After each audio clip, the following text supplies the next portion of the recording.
আগামী 2025 সালের মধ্যে জাতীয় সংসদ নির্বাচন চায় বিএনপির সমমনা দল ও জোট।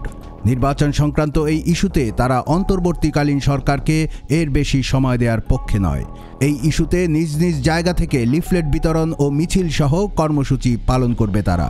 পাশাপাশি বিএনপির সঙ্গে জোটবদ্ধ হয়েই জাতীয় সংসদ নির্বাচনে অংশগ্রহণের বিষয়ে সিদ্ধান্তের কথা জানিয়েছেন সমমনা দল ও জোটের নেতারা। রাজধানীর গুলশানে দলের চেয়ারপারসনের রাজনৈতিক কার্যালয়ে বিএনপির লিয়াজো কমিটির সঙ্গে সমমনা দল ও জোটের বৈঠকে এসব বিষয়ে আলোচনা হয়েছে। দেশের রাজনৈতিক অর্থনৈতিক বর্তমান অবস্থা পর্যালোচনা করে পরবর্তী করণীয় ঠিক করতেই এই বৈঠক। এর অংশ হিসেবে 21 ডিসেম্বর শনিবার বিকেলে 12 দলীয় জোট, জাতীয়তাবাদী সমমনা জোট এবং লেবার পার্টির সঙ্গে বৈঠক হয়। বৈঠকে বিএনপির পক্ষে দলের মহাসচিব মির্জা ফখরুল ইসলাম আলমগীর, স্থায়ী কমিটির সদস্য নজরুল ইসলাম খান, বেগম সেলিমা রহমান ও ভাইস চেয়ারম্যান আব্দুল আওয়াল মিন্টু উপস্থিত ছিলেন। বৈঠকে ফ্যাসিস্ট শেখ হাসিনা সরকার পতনে এক দফা দাবিতে অংশ নেওয়া সমমনা দল ও জোটের নেতারা বিএনপির সঙ্গে জোটবদ্ধ থাকার কথা জানান। তারা বলেন, ভবিষ্যতেও বিএনপির সঙ্গেই থাকবেন তারা, বিএনপির নেতৃত্বেই নির্বাচনে অংশগ্রহণ করবেন।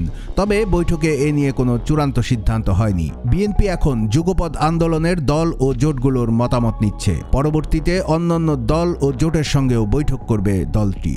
এসব বিষয়ে বিএনপির স্থায়ী কমিটির বৈঠকে আলোচনার মাধ্যমে সিদ্ধান্ত নেওয়া হবে। নতুন রাজনৈতিক দল গঠনের আলোচনার বিষয়ে বৈঠকে নেতারা বলেন, যে কেউ রাজনৈতিক দল গঠন করতে পারেন, কিন্তু এই দল যদি সরকারের পৃষ্ঠপোষকতায় করা হয় তাহলে সেটা জনগণ ভিন্ন চোখে দেখবে। বৈঠকে দেশের আইন শৃঙ্খলা এবং দ্রব্যমূল্যের ঊর্ধ্বগতি সহ সার্বিক রাজনৈতিক পরিস্থিতি নিয়েও আলোচনা হয় বলে সূত্র জানায়। পরে সাংবাদিকদের বিএনপির স্থায়ী কমিটির সদস্য নজরুল ইসলাম খান বলেন, দেশের বিদ্যমান রাজনৈতিক অবস্থা, অর্থনৈতিক অবস্থা, জনগণের নানা সমস্যা সহ বিভিন্ন বিষয় নিয়ে জোটের মতবিনিময় হয়েছে।